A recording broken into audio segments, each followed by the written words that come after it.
సిద్దిపేట జిల్లా కేంద్రంలోని సిరిసిల్ల రోడ్డులో ఉన్న పెద్దమ్మ ఆలయం 15వ వార్షికోత్సవాన్ని ముదిరాజ్ సంఘాల నాయకులు అంగరంగ వైభవంగా నిర్వహించారు. వార్షికోత్సవంలో భాగంగా రామ్నగర్, నాసర్పుర, వివేకానంద కాలనీ, కంచర్ బజార్, భరత్ నగర్కు చెందిన ఆ సంఘ నాయకులు వేడుకలను ఘనంగా ప్రారంభించారు. ఉత్సవాల్లో భాగంగా అమ్మవారికి ఫల పంచామృత అభిషేకం, అఖండ దీపస్థాపన, ధ్వజస్థాపన నిర్వహించారు. సాయంత్రం అగ్ని ప్రతిష్టాపన చేపట్టామని ఆలయ పూజారి తెలిపారు. ఆలయంలో రేపు చండీ ఆవాహనం, ముత్యాల పోచమ్మ, నల్లపోచమ్మ, పెళ్లి పోచమ్మ, సదర్ బోనాలు ఉంటాయని నిర్వాహకులు తెలిపారు.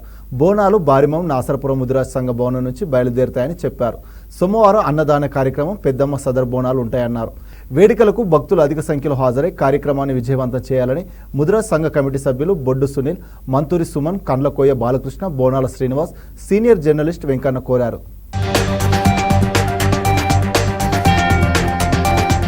మాత్రే నమః. శ్రీ ముదిరాజ్ సంఘం సిద్దిపేట వారి ఆధ్వర్యంలో పెద్దమ్మ దేవాలయ 15వ వార్షికోత్సవ కార్యక్రమం ప్రారంభమైంది. ఈరోజు అంటే ఉదయం 10 గంటల నుంచి అమ్మవారికి ఫల పంచామృతాభిషేకం, అఖండ దీపస్థాపన, కలశస్థాపన, సాయంత్రం 4 గంటలకి అగ్ని ప్రతిష్టాపన, రేపు చండీ హవనము, ఎల్లుండి మహా అన్నదానం ఉంది. 4 సంఘాల ఐక్యతతోటి రామ్నగర్, నాసరపుర, వివేకానంద కాలనీ, కంచర్ బజార్ వారి భారత్ నగర్ ముద్రా సంఘాల ఆధ్వర్యంలో 15వ వార్షికోత్సవము బ్రహ్మాండంగా చేయడం జరుగుతున్నది.